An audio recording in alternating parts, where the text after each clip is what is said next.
Welcome to another episode of the Work Hard, Play Hard podcast. My name is Rob Murgatroyd, and each week on the podcast, I interview the best minds on the planet in all the areas of your life, from mindset to fitness to spirituality and, of course, business. Look, we believe you deserve success in all areas of your life and not only business. But before we get into today's show, you may want to join us on our next Work Hard, Play Hard experiences.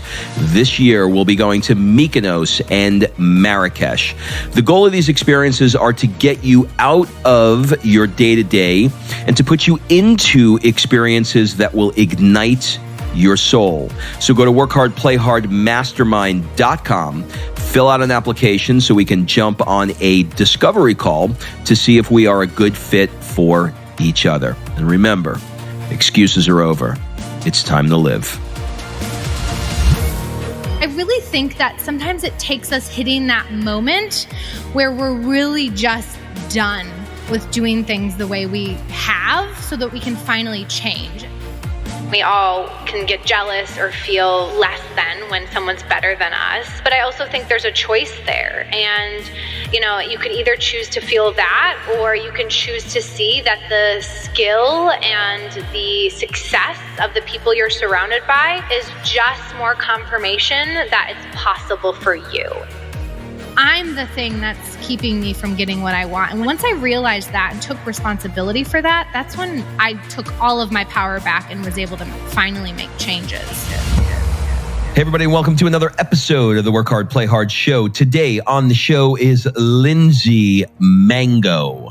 What a great name that is. I'm going to say it again. Lindsey Mango. So who is Lindsey? Lindsey is in a mastermind that I'm in, and I love her fresh approach to life and coaching. She's one of these people that is like, she's like ET to me. She's got this like light source inside of her that like it beams out, right?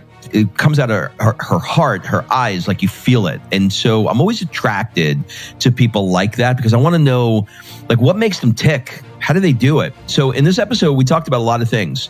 We talked about the opposite of what you would think I would talk about with a life coach, and that's the power of getting pissed. Sometimes you got to be pissed to make a change. And we went into detail of why that is and how to get really pissed. Number two, we talked about how being raised by a famous gymnast taught her so much about having the right mindset and approaching things from a growth mindset, like Carol Dweck talks about in her book, Mindset. She embodies it.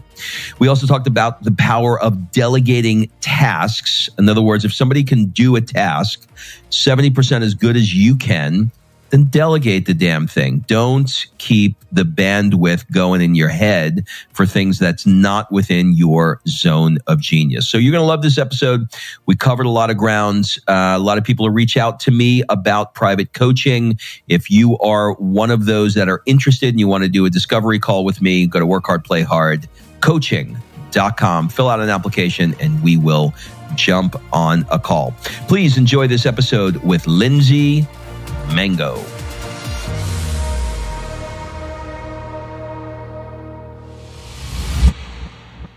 Lindsey, welcome to the show. Hi, I'm so excited to be here. I am so excited that you're here to do this interview. And here's why. I have so many people who listen to the show that are looking for ways that they can live a life that, really excites them. And, you've become such an inspiration for so many people on how to do that I think this is really, really going to be super useful for the people that are listening.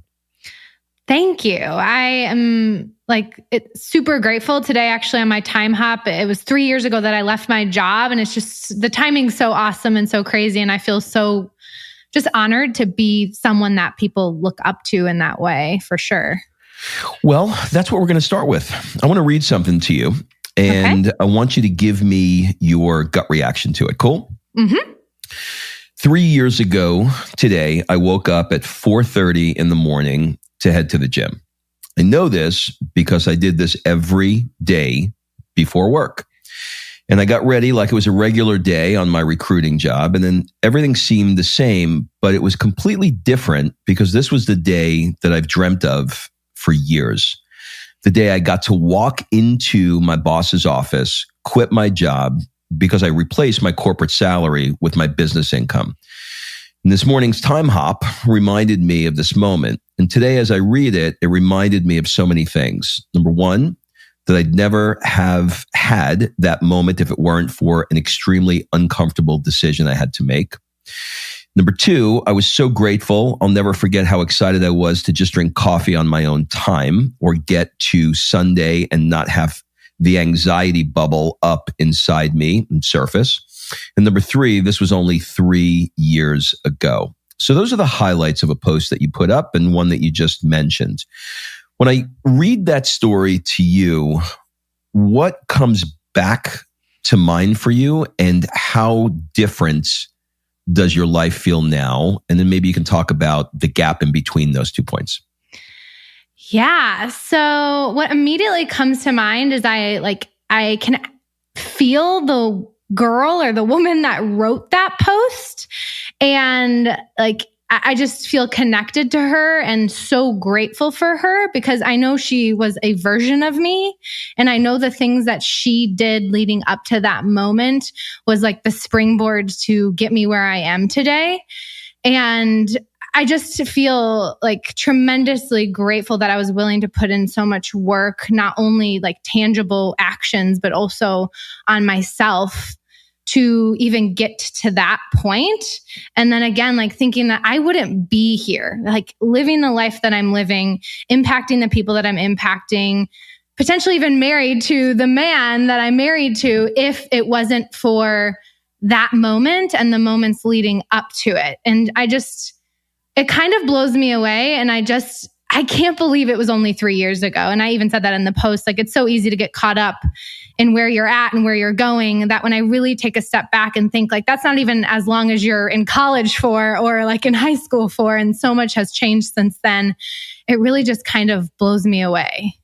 Well, if you think about it, we had been talking for a while now about, the idea of maybe moving to California together and, starting a new life out in the West Coast. And, it seemed like forever. And sometimes it seemed like it was just, not happening the way we want it to.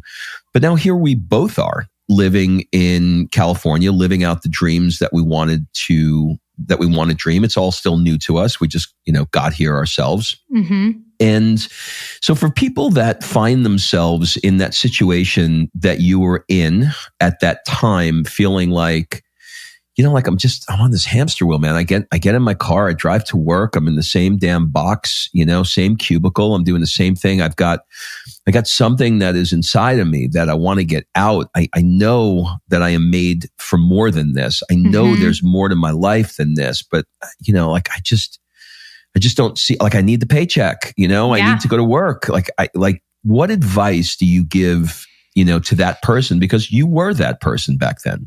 Oh yeah, 100%. The immediate thing that came up for me was like, get pissed. It sounds so funny, but I feel like get pissed not at yourself, but just like in a fired up way where you're like, I am done. Like I am over this. I really think that sometimes it takes us hitting that moment where we're really just done with doing things the way we have so that we can finally change. And I think a lot of times, I'm sure so many of your listeners feel that way. And I know for me, I felt that way a really long time, for years. And I just kept ignoring it, thinking and convincing myself that this is how life was supposed to be, that this is kind of the status quo, that I'm just, kind of this crazy dreamer and this isn't realistic, until I just finally was like, you know what? That's bullshit. And I see people living and having the life that I want.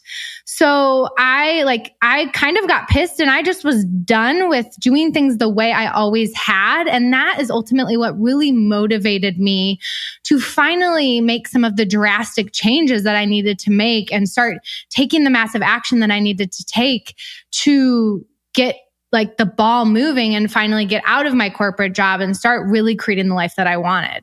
So you were telling yourself a different story. And you were not buying into the story that you're the victim of having to work every week and have a paycheck. Yes, that's true that you need that, but you also can take the time to figure out new strategies, tactics, ways to do it. And you're leveraging the emotional part of you and saying, fuck this. Like, I don't have to live this way. I can keep telling myself the same damn story that I need to check, or I can get pissed and I can say, fuck this. I am going to have exactly the life I want to have. It's not going to be easy, but I'm willing to take the first step. Is that right? 100%. And I think the biggest thing for me was I feel like I tried, like in a way, right? Our mind loves to stay safe. And I tried to kind of stay the victim and make excuses for why I couldn't do the stuff that I wanted to do, until I just had that moment where I looked in the mirror and was like, this is on you. It was like this come to Jesus moment where I was like, I'm the common denominator here. I've changed jobs 7 times. I've tried 50 different things. I'm the thing that's keeping me from getting what I want. And once I realized that and took responsibility for that, that's when I took all of my power back and was able to finally make changes. You know, you strike me as a person that is just so happy, in love with life. You have a glow that is inside of you that's obvious for anybody to see. Has it always been that way for you, or were there, sort of darker times, or is that just sort of your personality? I kind of think it's a part of my personality. I think it's a little bit how I'm wired. I joke, I was an athlete my whole life, so I joke that I've just been addicted to endorphins and like it's just kind of stuck with me forever. And I also think it's kind of part of my programming in both a good and a bad way. And what I mean by that is I don't know if it was like acceptable in my household growing up to not feel like great. And I think also playing sports, I learned, good or bad, like I said, to, show up, even if I was sick, if I was feeling terrible, if I was in pain, if I was sad, if I was in a bad mood, it didn't matter. I still had to show up. And I think in a lot of ways that continued to help me fuel my like emotional intelligence and my happiness forward. And I think it's also been a part of my work to learn how to be real with my emotions and not just show up skipping around all the time, even when I don't feel like that. So I think it's twofold. I think I've been kind of wired that way. And I also think even since I was a kid, I just have had a relatively positive perspective on life. I had a great upbringing. I had like awesome opportunities. No, things weren't handed to me, but I think I just always realized that life could have been a lot worse and that I had been given a pretty good hand in life. And I just have always felt grateful and very appreciative of that. Let's dig into that sort of nature part of you, right? It's nature and nurture, right? So let's dig in a little bit to that. And I want to rewind the clock and go back to Naperville, Illinois. Yeah. So your dad, Kirk, was a gymnast, but he wasn't like just a gymnast. He was like a famous gymnast. He was known in those parts as Lord of the Rings, right? Yeah. In what ways did your dad's intense focus as an athlete influence how he raised you? Oh my gosh. I just got chills because I just think like I wouldn't be who I am without that. And I think in a lot of ways, it's my greatest strength. And just like anything else, sometimes it can be my weakness too. But yeah, my dad is super intense, super motivating. I think he's from the time I was born. I think I learned, like life isn't fair. You're not a victim of your circumstances. Like you get to decide how hard you work is going to what dictates what happens. I even remember as a kid, my sister and I having anxiety about good or bad. Like if we were working hard enough, like he was like, all that I care is that you put in like your best work. And we would be like, did I? I think I did. I hope I did. I'm pretty sure I did. And I just feel like that we were like just trained our whole life from his experience to be the women that we are today. Have you read Carol Dweck's book, Mindset? I have not. I'm going to write it down now, though. Yeah, it's an amazing book. It's a clinical book. She was a Yale professor, and she did a ton of studies on what makes people have the mindset that they have. And I won't go into, a 300-page book on this podcast, but I will tell you that one of the things that she, you've heard the term like a growth mindset versus a fixed mindset, right? Yeah. Mm-hmm. That's she coined that, and that's what the book is on.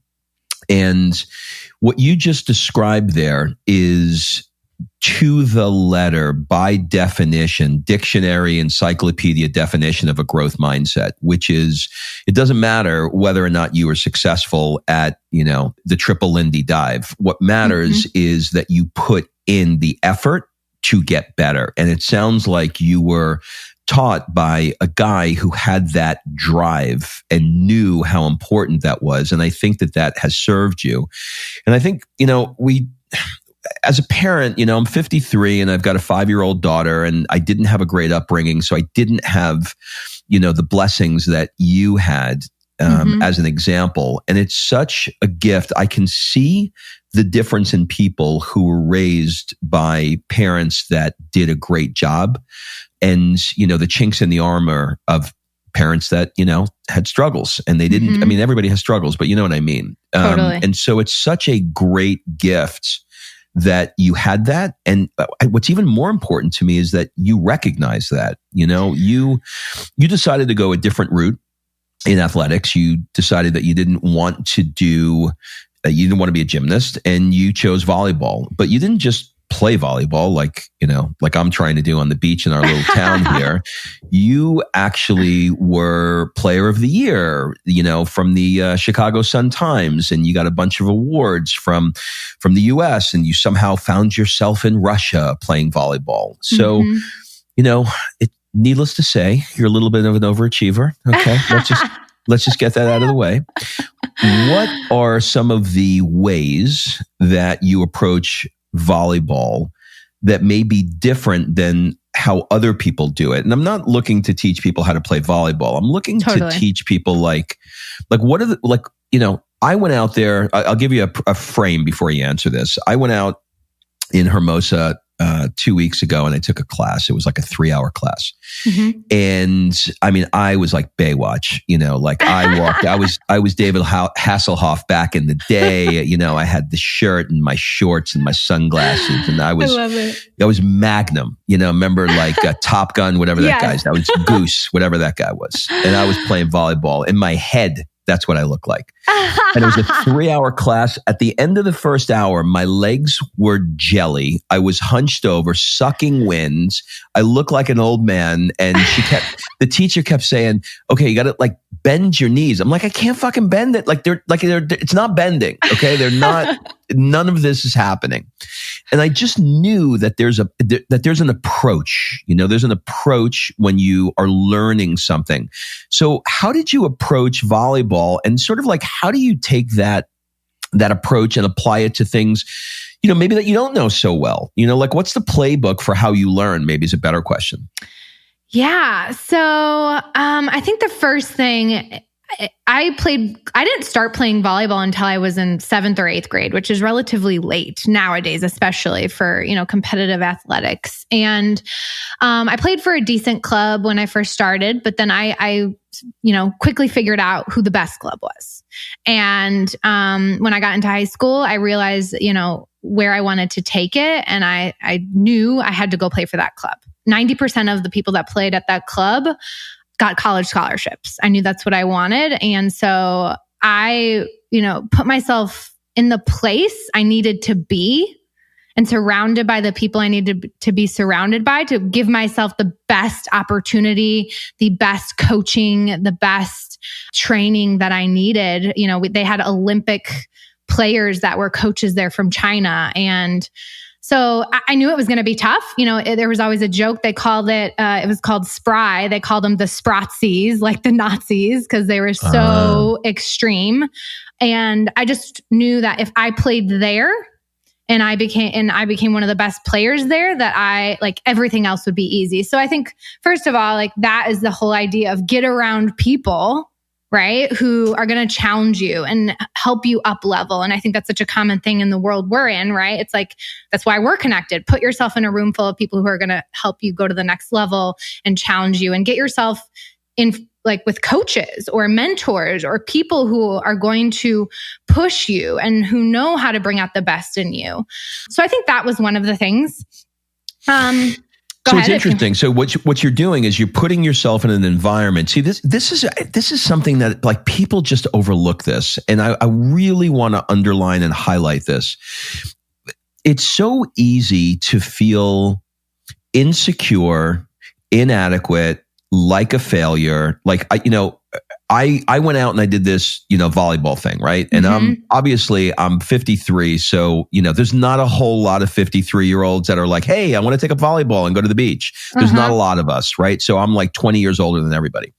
So it very easily I could have left there defeated, feeling inadequate, but you're intentionally putting yourself in that environment because you have trained yourself that if you put yourself in that vice grip, with people that are better than you and the standards are higher, that when you squeeze that orange, that what's going to come out is the lessons that you need to be able to grow and get better at this. Did I get that right? Yeah, 100%. And I think from a very young age, from my dad and my mom's experiences and what they taught me, I think I still am super competitive. So I'll see you out on the beach volleyball court. Are you? That was my next question. Are you still playing volleyball? I don't actually. I haven't played in a really long time, but I've been able to, take that energy and put it into my life and my business, which obviously has been super helpful. But I miss playing for sure. And I felt lost for a long time when I didn't have that. But again, I think I was able to find that kind of in my business and in, those kind of aspects. Well, that's what you did, right? You just channeled the energy into where you are in your life now. Yep, 100%. And so I think just to speak on, being around people who are better than you, I think, we're all humans and we all, can get jealous or feel less than when someone's better than us. But I also think there's a choice there. And, you could either choose to feel that, or you can choose to see that the skill and the success of the people you're surrounded by is just more confirmation that it's possible for you and that you have it within you. And when I stand in a room of more successful people and I see, hey, they teach what I teach, or they show up like I do on social media, or they do whatever, I can start to see, instead of being jealous, instead of feeling bad, I can start to make the connection hey, this is just a matter of a couple shifts and I can be there. And so I think it's just really trying to see that they're mirroring back to you what's possible for you, not showing you what you're not and how you're less than. Love that. Tony Robbins talks a lot about, I should do this, I should do that. And he said, be careful, you're going to shit all over yourself. Yeah. And you had mentioned something earlier that I want to circle back to. And that is that you said that you did life exactly as you felt you were, let's put it in quotes, supposed to. Get good grades, scholarship, a good job, but inside of your soul, there was something that just didn't feel right. I think a lot of people struggle with that. Can you tell me more about that portion of your story?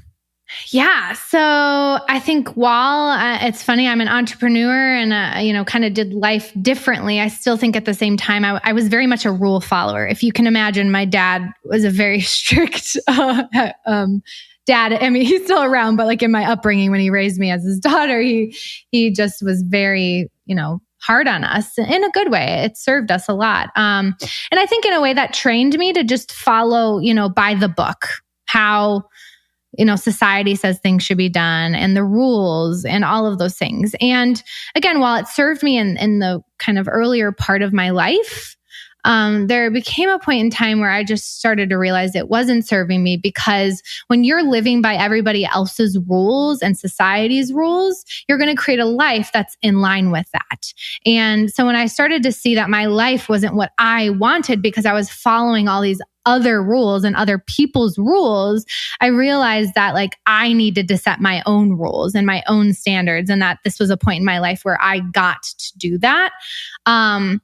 And it was hard. Like I said, I mean, I changed jobs a bunch of times. I tried network marketing like before my coaching business. And I think that all led me here, but I think it was all kind of preparing me and helping me break the rules and break the shoulds so that I eventually was strong enough to, follow my own path and get here. You mentioned network marketing. I think you were dabbling in Beachbody. Is that right? Yep. Mm-hmm. Was it for you, not for you, because I think a lot of people who are listening to this are, they're thinking about network marketing, they're in network marketing, they're confused about network marketing, and it's a common theme. So maybe you can kind of speak to that a little bit. Yeah, I actually did Beachbody twice. Like I started my business and I actually kept my website, but I just kind of stopped and then I started again. And I think network marketing is a beautiful gift for us in this day and age. And I do think that it's the right thing for some people. And I do think it's like, if I didn't have that experience, I don't believe I'd be here today because it led me to personal development and believing that something bigger was possible. And so I think network marketing can very much be the right fit for a lot of amazing people. And I also think it can be a building block for a lot of people. And for some people, it's not the right thing. For me, I started to build it pretty successfully. And then I realized it was out of alignment for me because what I really wanted was the end goal. And I wasn't as passionate about what I was selling. And when I found coaching and I had my own kind of transformation through that I was a product of that product. And so what I would say about network marketing is if you believe wholeheartedly in it and it's changed your life or the products or whatever you're selling is changing your life, then you're going to be gold because you're going to believe in it. And I think that was kind of the missing piece for me while I did the programs and I drank the shakes and I did all the things. It hadn't necessarily changed my life so drastically that, I don't know, it didn't close the gap all the way on that belief. And so it just wasn't in alignment for me. But I do think I wouldn't be here without it. And I do think for so many women and people, it helps them build confidence too in doing this and either guides them down the path of being successful in that or leads them somewhere else. Yeah, I think you nailed it. I think you absolutely nailed it. There was a time where you sat down with a life coach, and that life coach transformed your life into one that you have now, which is more fulfilling. Are there any particular examples or approaches that she shared with you that really, really turned your life around? Yes. I think the biggest one was responsibility. I think that responsibility for yourself and every single result you're creating in your life can be a very challenging thing. And I think while I did that to a certain level, I think she really turned the mirror around on me and helped me see how I was contributing to every single result I was creating in my life. And when I realized that, that's when I was really empowered to make the changes. So for example, at the time I was dating a different guy and I used to blame him for why I wasn't happy in our relationship and he didn't do enough. Son of a bitch. Yeah, right? Asshole. No. And I would make him responsible. And then I would make my boss and my job responsible, or the fact that I just bought my own house, for why I couldn't do things. And when she, started to hold me responsible and look at how I was contributing and my perspective was contributing to the result I was creating, then it felt like, oh my gosh, how do I change how I'm approaching this? And I was able to this is what I tell people a lot, in 3 months, my tangible results, hadn't changed that much. I was in the same house, I was in the same job, I was with the same guy, but my perspective had changed so drastically that how I was feeling about those things had completely changed. And I think that's more magical than changing your circumstances and feeling better versus changing your perspective and creating different results. And that's what she really taught me. And then that gave me the power to literally create any result I wanted in my life. Yeah, it's so powerful. People are trying to change houses and cars and locations and blah, blah, blah, blah, blah, but they're not doing the internal work. And when you do the internal work, it doesn't matter where you are, what you're doing. You're just a different person and you're happier. You may not have a big pile of money to look at or, a shiny new car at that moment, but the peace that you have inside of you is worth it. But from that point, you moved on and you went into coaching yourself. And in fact, you've built $1 million business and you're working 4 days a week and you've got your life very differently dialed in than you did with what we opened reading your post at the beginning. Can you talk about how you have set up your containers? We'll use a Chris Harder word, right? How you've set up your containers that allow you to live a life that makes you really, really happy, and maybe sort of talk about some of your non-negotiables now. Like, I've adopted a non-negotiable of not doing anything before noon so I can clear my head. Talk to me a little bit about your containers and talk to me about some non-negotiables. Yeah. So first I will start by saying I'm almost at $1 million. Just to be clear. Yeah. Really close. So I think one of the biggest things is, like you said, with the containers, like protecting my time, like ferociously. So this is a great example. I got out of my job and I still woke up at 4:30 in the morning when I was like free and could do whatever I wanted. And I still found myself not protecting, the boundaries and the things I really wanted. And it was like, I left my job and I kind of felt like I was in the same position. And I was like, well, take the same brain, put it in a new situation. It creates the same problem. And I knew that was kind of my next level of work. So I realized that if I wanted to feel free and happy and prioritize like things other than my work that was important to me, like I had to start doing it back then, not once I, made more money or anything like that. So for me, I have my schedule blocked from, 6:30 a.m. to 11. I don't start working until 11. And I also keep my phone out of my bedroom. So it sits in my office. So it's kind of like I don't touch my phone once I go to bed. And then it's not the first thing I see when I wake up in the morning. And so that's been really, really powerful. And that boundary has been really important for me. And then I work on being super effective in the containers that I create, right? So I have, coaching calls back to back, and I've got, time slotted out for creating content and writing and, posting on social media and things like that. And I just have ferociously protected that time and honored that commitment, because I know it's not this is where most people get it wrong. They think it's the amount of time they have that creates the results. It's not that at all. It's how effective you are in the time that you're using. And I'm like, if I can be effective in the time that I'm setting aside for these tasks, and learn how to create results in minimal time, like then when I can get the result that I want and have the life that I want. So I think like that's a huge piece of it. And then I really follow my calendar. So like Fridays often I have blocked off with nothing on them. And somebody will say, hey, can we set up a call or can we do this? And I'll do podcasts like this, of course, on Fridays sometimes, but like anything like working client related, I never look at Friday as an option, right? Or the Saturday or Sunday as an option to put them on my calendar. It's literally like, hey, no, Friday is not available. I can do Monday. And so when I started for me seeing that time, even though it's for me, and even though it's for my family and my life, and it doesn't necessarily, the calendar is totally blank, that doesn't mean that something can be scheduled there. It means that it's there for a reason and it's for me. And if I'm using that time the way that I want to, then everything else is going to be fueled forward in a much more powerful way. Yeah, and I also think that, leaving space open, this is a conversation I had with our mutual friend, Chris Harder, where he blocked up every hour of his day. And, somebody said to him, you got to leave room for the magic. Like if you don't have any downtime, whether it's a day, a week, or it's even a couple of, maybe 30 minutes in between calls or something like that, you're just not leaving enough time for the magic. So I love the fact that you're leaving your Fridays, listen, Friday, Saturday, and Sunday.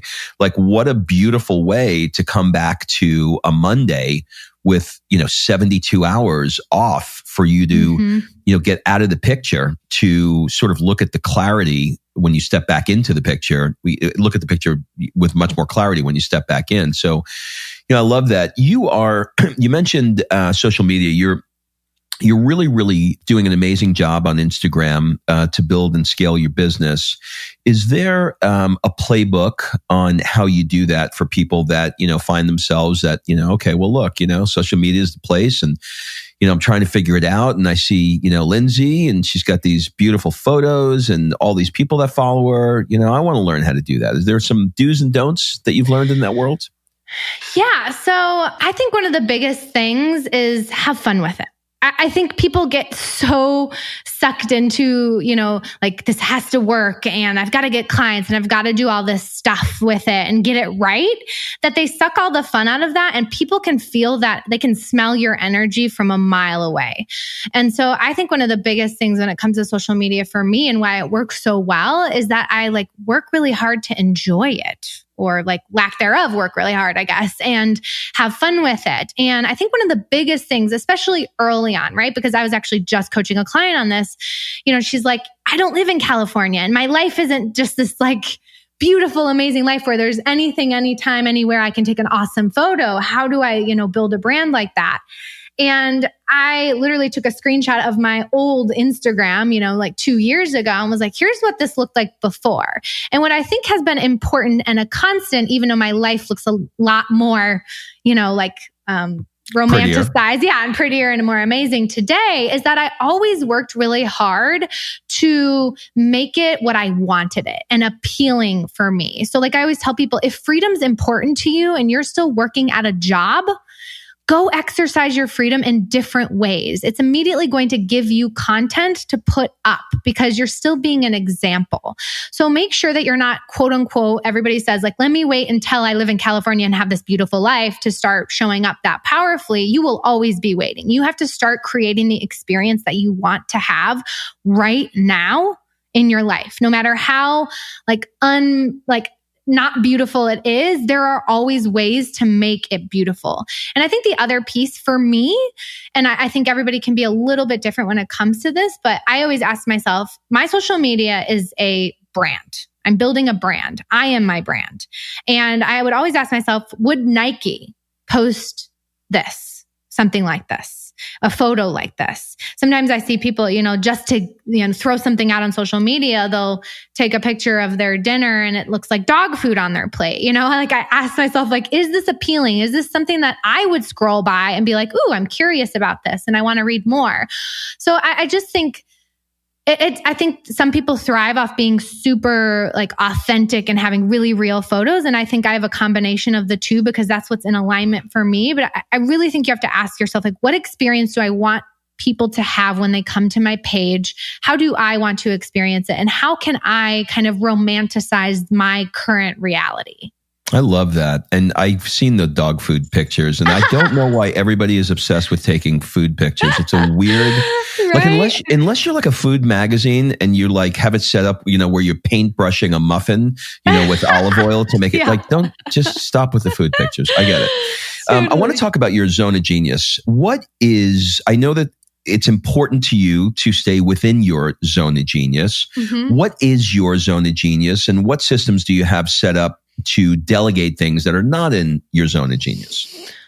I would say my zone of genius is coaching, being on the phone with my clients, doing my social media. And I think the biggest thing that it all comes back to is I feel like I believe in possibility in a way that makes it simple and accessible for people. And so when I think about that and I think about all the ways that I can do that, like I said, that's coaching my clients, that's showing up on social media and sharing my life, it's podcasting, all the things where I'm kind of, to me, creating is art, and creating content and all of that is a part of that. And I think sometimes I've had to learn the hard way, right? Not staying in that, shifting that and trying to do other things and realizing later on that that's not really what was in alignment or what I wanted. So I think the first thing is sometimes you do it wrong. And sometimes I've done it wrong, right?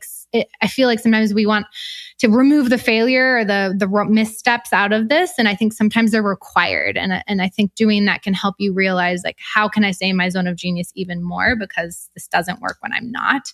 I think the other thing is, I'm very good at delegating. I know we're in mutual group with Chris Harder. I think he's very much like that, where he's like, can just throw tasks and not even think about them to his team and other people. I'm very much like that as well. I'm really not super attached to things being done perfectly or even necessarily right the first time, because I know what's driving all of it is me and my belief behind it. And so even if my web page isn't perfect, or my whatever, something somebody else is creating isn't quite perfect, that if I have belief behind it and I'm driving it, like, that's what matters more, and we can always readjust later on. So I think that also really helps me hand things off and not even think about them again. I think the other thing is realizing that the reason why I'm paying people money to, help me stay in my zone of genius and hiring people and having a team is so that I don't have to think about it. Like, it's not actually the task that takes as much time as the thinking about the task. And if you're still thinking and worrying while someone else is doing the job for you, then there's no point. You might as well not even pay them. So I think from that perspective, even if I do worry or think about it, I'll say, okay, I can handle that when I have a discussion with them. I'm going to let them try it and see if they can nail it. And we can have that discussion, and I can always tell them what they're doing wrong. So I think that's the other piece, is really letting go of the control of that and realizing, I think a lot of times people get really caught up in the perfection or the details of the stuff that they hand off to their team because they think that's going to make or break them. Yeah, I think I agree with you. And there's two things that I'll add to that for people that are listening who are struggling with this, that I've actually quantified it. And I say, if somebody else can do it 70% as good as me, that's good enough. So, so I've actually put like a metric on it so I don't get confused about it. And then I want to highlight what you mentioned about the bandwidth portion of it, which is, if you're consumed with mental thought of doing the particular task, then that is mental bandwidth that you can't be using for other things. Mm-hmm. And we only have so much creativity. There's a great book by Daniel Pink called When, and it's, the different circadian rhythms that we go throughout the day. And, for most people, we, are the most creative in the mornings. Mm-hmm. And we've got it like a 3 or a 4 hour window. And if you blow that window by doing bullshit tasks that are unrelated to your zone of genius, then you've spent that bandwidth, and, you're just not going to get that creative muscle that you need. So I love the fact that you're willing to delegate. A lot of people struggle with that, and I never have. I am really happy giving it to somebody else. So I love that. We're going to shift into the second part of the show, which is to talk about maybe some things that you're doing that are adding fulfillment to your life. So. Mm-hmm. Do you have any tips or best practices that could help people up-level their tribe? So I think the biggest thing is, and we talked about this a little bit before earlier, is challenging yourself to get in the room with people who are at a higher level. And so for me, that looks like joining masterminds and being in like mentors spaces so that I can be around people who I admire and look up to.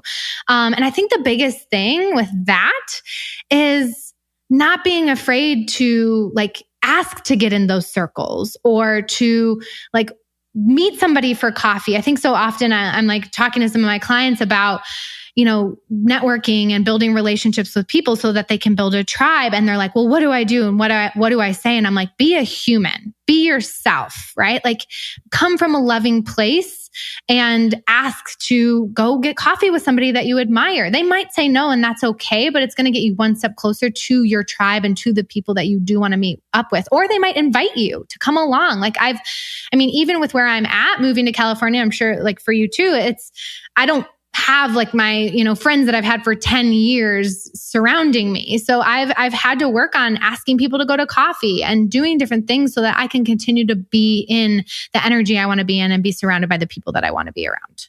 Yeah, it's a double-edged sword. On the one hand, I don't have those people around me like I used to have, and so I have an opportunity to build a brand new tribe. And then on the other hand, you got to do the work. You have to be willing to say, "Hey, let's go grab some coffee."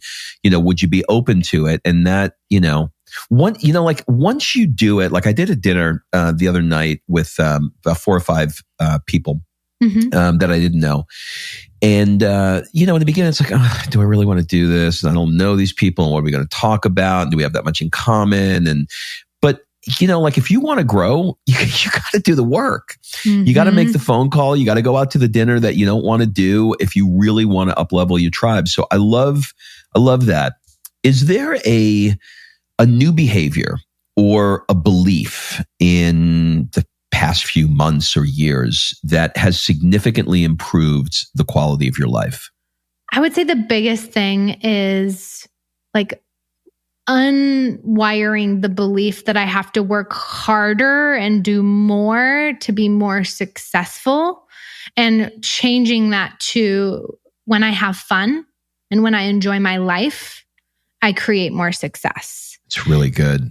That's really good. And that one is really tough. I just did a podcast with Alyssa Nobriga. Is that her first name? Yes. Yeah. And she said something really similar to that where, we were talking about beliefs. And she said, one of the beliefs I've had to overcome is that it has to be hard to make money. And it's so easy for us to think, we got to grind and grind and grind. That's the only way to do it. But it doesn't always have to be so hard. So I love that. Yeah, 100%. I think it's something that most successful people have to overcome, because think about it. Our whole lives we've been told, probably, like if you're in a middle-class family, that it's hard and it's challenging and that it has to look this way. So money doesn't grow on trees. Yeah, exactly. What is the one goal that you thought, when I achieve this thing, my life is going to be perfect. If I just get this thing, and then you got it. And you were like, that just didn't really do what I thought it was going to do. Does anything come to mind for you there? Totally. Other than marrying your husband. I'm just fucking with you. Well, I think it's all like kind of a whole thing. Like I had a moment where, we live in this beautiful home 2 blocks from the beach in California. I got married this like 2 months, or not even a month and a half ago. My business is thriving and growing. So I think like all combined, when I really take a step back and look at it, I'm like, whoa, this is everything I wanted 3 years ago. And there were moments that I still found myself like not feeling happy or fulfilled because of that framework of like, this tangible thing is going to make me happy, or I have to wait until I have all of these things in place to be happy. And it kind of smacked me in the face that like, this is always an inside job.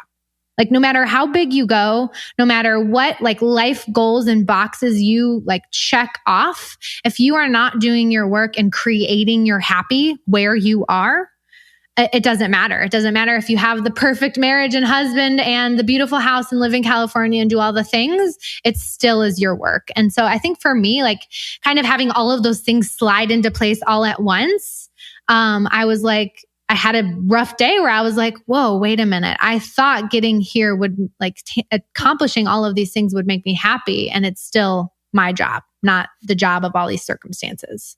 Yeah, it's such a true thing. One of the things that I struggle with along the same lines is, I don't know if I could put this into words, but it's almost like I feel like if I'm just happy, that it'll all disappear. My gosh. Yeah. Like if I'm just going to enjoy the ocean and the volleyball that I get to live right now, that it's all going to go away because I'm not going to be working hard. And I'm just going to they're going to take my house, my children. Do you know what I mean? Like Totally. It is this weird, fucked up thing that's in my head that, do you struggle with that ever?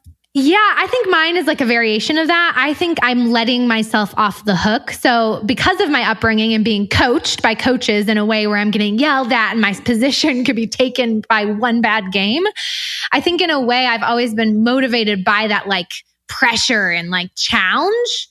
And so I my brain has wanted to put that into my current reality and say, like, you're letting yourself off the hook. Like, if you're just enjoying this, you're going to let yourself off the hook. And same as you, like, it's going to go away and you're not going to keep pushing yourself unless it's coming from this place. And I think you'll lose the motivation and the drive and become complacent. That's the word. Yes, exactly. Oh, 100%. I think it's one of the biggest thing that blocks humans in general, but also like highly successful people from reaching new heights or enjoying their lives. Yeah. All right. So I'm going to ask you some random questions as we wrap. If you could spend 1 month anywhere in the world, where would it be and why? I feel like this sounds so cliche to say, but I feel like there's 2 spots. I would say Bali. Mostly because it seems so peaceful. And I think that's what I need in my life to kind of balance me out. I'm a little intense sometimes. And then I think also Italy. I know you've been there a lot. My family's, that's where my heritage is. So I've never been and I would love to go and see it. Oh, well, we're going to change that. Okay. We're going to fix that. I'm actually applying for Italian citizenship now. Really? Oh my gosh, that's awesome. Yeah, I'm going to get dual citizenship. So cool. Which, if anybody listening wants to know how that's done, I can help you with that. If you could go to only one restaurant before you die, where would your last meal be? Uchi in Austin, Texas. It is a sushi place. How do you spell it? UCHI. They actually have one in Denver now, but my original meal in Austin, where it first started, was the best one I've ever had. You know, I asked this question of all the guests, and it's the weirdest thing. It's the question where, like, I will get somebody in Austin, I'll be like, "She's right, it's awesome." I feel like you probably have listeners everywhere, so someone has to know about all of these awesome restaurants. I love it. I've never been to Austin, Texas. Everybody loves it. I have to go. Yeah, it's really cool. What is the one thing that's rocking your world right now, other than your husband and your business coaching? I would say being able to walk to the beach and walk to all the little shops. Like, that sounds so simple, but I think living in a place where I can literally walk 2 blocks and be at a juicery or be at like a fine dining restaurant or have my feet in the sand, just like kind of blows my mind on a daily basis. That is a perfect, amazing, freaking answer. I love that. With every new level comes a new devil. What are you currently struggling with? I would say my biggest thing is kind of what we talked about, like believing that it has to be hard at this next level and believing that I have to grind it out and work more and work harder and kind of wiring that and changing it to that idea. Like, it gets to be fun. It gets to be enjoyable. I could actually work less and hit those goals. And I've got coaches because it shows up when I least expect it, or I'm like living it out unconsciously without realizing it. Yep. The more we talk about this, the more that limiting belief starts to not have its power or its claws in us. So I love it. Okay, rapid fire round, and we're going to wrap it up. Answer as quickly or as slowly as you like. Okay. What would your friends say is one of your superpowers? Believing in the impossible. What's one of the things you're afraid of now? Staying stuck in the same spot over and over again. What keeps you up at night? Deciding where we're going to go next. Like, we miss our family a little bit from back home. We're here in beautiful California. So I think just like making that decision and thinking more long-term. About like either staying here or going back home? Yeah. We've talked about, building there and here eventually so that we can have places in both and be near family. I mean, eventually we want to have kids, which sometimes I'm like, whoa, what? I'm old enough for that, even though I'm about to be 31, which I'm totally old enough for that. But just thinking about like how we want that to look and where we want that to be. Interesting. Yeah. Interesting. What do people never ask you, but you wish they did? I would say how to change their mindset to get what they want. Obviously, that's what I teach, but I think oftentimes we like to focus on the tangibles, right? Like, how do I do this? Or what do I need to be doing? Whereas, the real question is, how do I need to be thinking about it? And so I would love if people really addressed like that more often. Mm-hmm. What book have you reread or re-listened to the most? The Universe Has Your Back by Gabby Bernstein. Oh, yeah, I never read that. I need to. I always think of it as a chick book, but maybe I'm being chauvinistic and I shouldn't. I could see why, but I have to say, I think I generally have a more masculine energy, like driving kind of intense behavior. And I think that's why that book is so important to me. And I think man or woman, I think men often are that way too. And I think it's it's kind of the opposite of what we think we want and need that helps us trust and like show up more fluid and enjoy life a little bit more. And I think listen, if you have a masculine energy, I'm switching teams. Tell your husband. I love it. Just joking. What is your guilty pleasure? I would say singing or dancing. Really? Yes. When I was a kid, I used to want to be a singer, and I just like to dance and go out with friends sometimes. That's amazing. I can't do either. That's cool. What's one thing that you own and probably should throw out, but you never will? My last laptop. I don't know what to do with it, and it's got so much stuff on it. That's a beautiful answer. And the last question, we're going to change things up a little bit. What one question would you like to ask me? What was the moment that made you go, I'm not doing this anymore. I've got to change everything? I was in my kitchen with Kim. It was around June of last year. I had been spending the last 3 to 5 years telling myself the story of why I can't get out of my chiropractic practice and relocate my family to California. And she looked at me and she said, how many more years are you going to tell that story? And I remember I wanted to choke her. Yeah. And she was right. And I said, in that moment, fuck it. December 31st, it's over. If I don't sell the practice, I'm putting a sign on the door that says, gone fishing. I am going to this afternoon tell my staff that we're only going to be open for 6 more months. I don't know if I'm going to sell it. I don't know if I'm going to close it, but I want to be honest with you. And if you need to leave and go find a new job, I understand that. But I will do the best I can to support you in whatever decision happens. I started letting my patients know. And then we spent the next 6 months figuring out how to unwind everything that was in Atlanta, which included making a list of everything from who might want to buy the practice to what do I do with, all of this shit. And your husband, taught me that there's something called a pod, and we could put it in a pod and we can move the pod to California. And so it was everything from the minutia of that to all of the big things. But it was literally, somebody asked me, like how long it took for me to make the move from having a career as a chiropractor to living in California, doing what I'm doing now full time. Mm-hmm. And the answer, honestly, was a moment. And it was the moment that you just asked me about, where I made the decision to say, that's it, no more, not another day. And it's starting now. And stick to it. And stick to it. And so I put myself on the line by letting everybody know around me that I'm gone. December 31st, it's over. And we stuck to it. It was literally that week where I shut the practice down. So good. I love that, because I think a lot of times people think decisions take years, but they really do take a moment. It's the drama about them that takes years.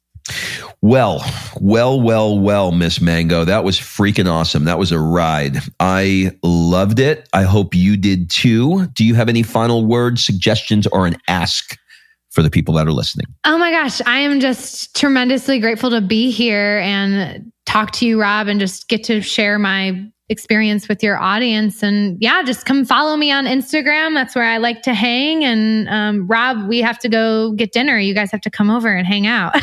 Can you believe this? We're across the street. We haven't done it yet. Right? It's insane. We're gonna make it happen as a goal before the end of this year. So, perfect. Lindsey, thank you so much. I will link everything up in the show notes, your website and your Instagram, etc. Awesome. Thank you. You're welcome.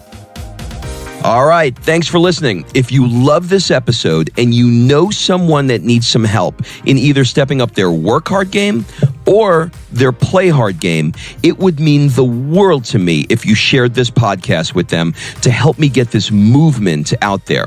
So if you like what you heard, head on over to iTunes, take 30 seconds and leave me a 5-star review, and I will be forever grateful. So until the next episode, excuses are over. It's time to live.